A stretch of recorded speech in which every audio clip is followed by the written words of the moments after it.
Assalamualaikum ladies and gentlemen, I'm Mohammad Shadab Khan Abbasi once again, and today we are discussing about the topic that is osmoregulation in different environments. मुख्तलिफ environments में osmoregulation किस तरह से different होती है और किस तरह से आपकी बॉडी का इंटरनल सॉल्ट्स और वाटर का बैलेंस बरकरार रहता है मुख्तलिफ इन्वायरमेंट्स में जाने के बावजूद। आज हम डिस्कस करेंगे कि मुख्तलिफ इन्वायरमेंट्स के अंदर मुख्तलिफ एनिमल्स किस तरह से रिएक्ट करते हैं toward the changing of the environment. First of all, let us discuss about marine organisms.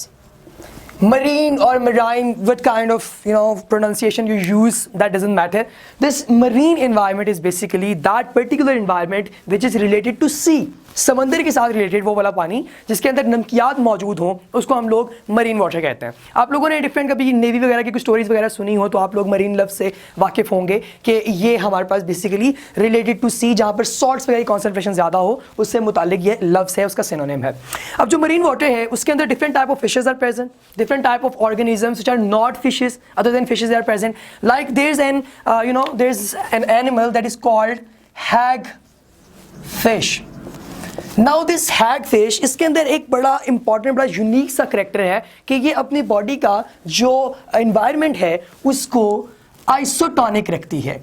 हालांकि इसके इर्द गिर्द जो हमारे पास पूरा पानी है उसके अंदर सॉल्ट्स बहुत ज़्यादा हैं, चूँकि मरीन है उसके अंदर बहुत ज़्यादा और किस्म के आयन्स हैं, बहुत तरह के जो हैं वो इलेक्ट्रोलाइट्स वगैरह मौजूद हैं, लेकिन उसके बावजूद ये अपनी बॉडी का जो इन्वायरमेंट है उसको आइसोटोनिक रखती है और इसलिए इसका जो सर्वाइवल है उसका रेट बहुत ज़्यादा है। अब जो हैग फिशेज़ हैं ये क्या करेंगी कि इनके अलावा अगर मोस्ट जो कार्टिलेजिनस फिशेज़ इनके अलावा हैं उन तमाम कार्टिलेजिनस फिशेज़ के अंदर भी ये करैक्टर मौजूद है कि उनकी बॉडी के अंदर जब कभी नाइट्रोजन की कॉन्सेंट्रेशन ज़्यादा हो जाती है तो वो उस नाइट्रोजन को अपनी बॉडी से एक्सक्रीट आउट कर देते हैं ताकि उनके अंदर का एनवायरनमेंट बरकरार रहे, बैलेंस्ड रहे और उनकी बॉडी की नॉर्मल फंक्शनिंग जो है वो बरकरार रहे।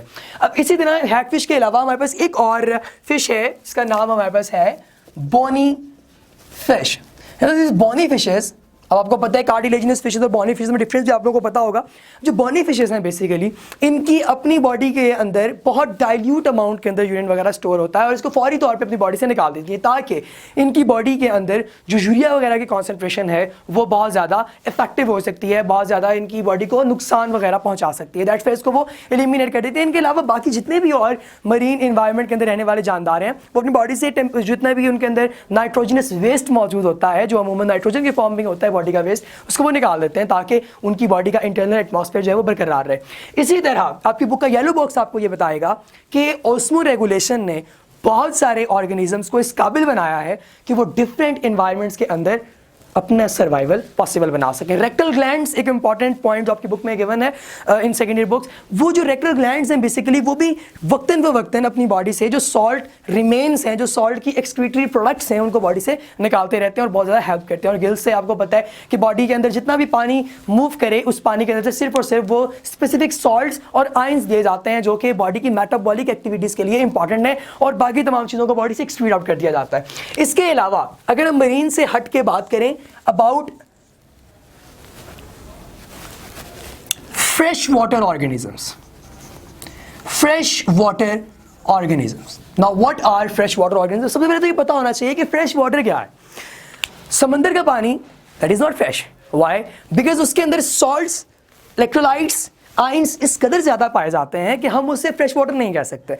फ्रेश वाटर से मुराद है हमारे पास रिवर्स, झरने, जिस तरह तालाब हैं, नदियाँ, ये छोटे छोटे हमारे पास नहरें, इन तमाम के अंदर जो जानदार रहेंगे उनको हम कहेंगे these are fresh water organisms. And the perfect example for fresh water organism is protozoans. जितने प्रोटोजोअन्स आपको मिलते हैं वो सारे के सारे हमारे पास रहते कहाँ पे? फ्रेश वाटर के अंदर। तो किसी नदी में रहेंगे, जैसे अमीबा है, जिस तरह प्लाज्मोडियम कह रहा हूँ, जैसे पैरामीशियम है वगैरह वगैरह, तमाम जानदार जो हैं वो वहाँ पर मौजूद होते हैं।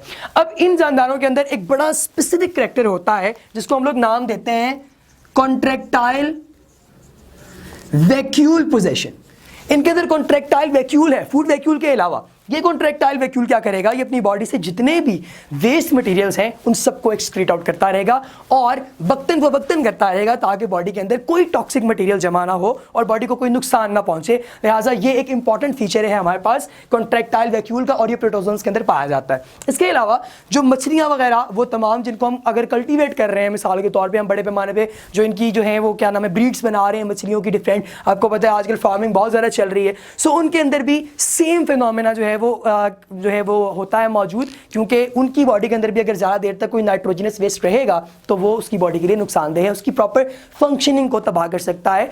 Last and very important environment, that is terrestrial environment. हमने थोड़ी देर पहले अभी डिस्कस किया कि किस तरह से ज़ीरोफाइट्स जो हैं वो इस तरह के एनवायरनमेंट में रहते हैं जिस एनवायरनमेंट में पानी की बहुत ज़्यादा कमी हो। तो ज़ीरोफाइट्स हमारे पास जो हैं उनकी ही फैमिली का एक मेंबर, हम इस तरह से कहें कि अगर हम एनिमल्स के कॉन्ट्रेरी बात करें तो एनिमल्स के केस में जो टेरेस्ट्रियल ऑर्गेनिजम्स हैं they are xerophytes of animals basically, कि ये उस एनवायरनमेंट के अंदर सर्वाइव करते हैं जहाँ पर पानी बहुत कम हो। इनमें जो सबसे इंपॉर्टेंट करेक्टर वो ये है कि ये अपनी बॉडी से वाटर का लॉस नहीं होने देते। A perfect example is, हम इसको आगे लेके जा रहे हैं, kangaroo rat.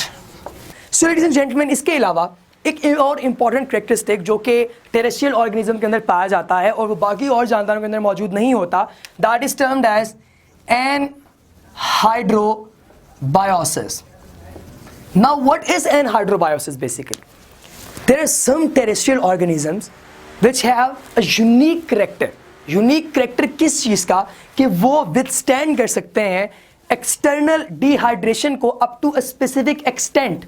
This characteristic is termed as basically anhydrobiosis, to tolerate the dehydration in their external environment. Thank you so much ladies and gentlemen. आपसे मुलाकात होगी इंशाल्लाह नेक्स्ट लेक्चर में।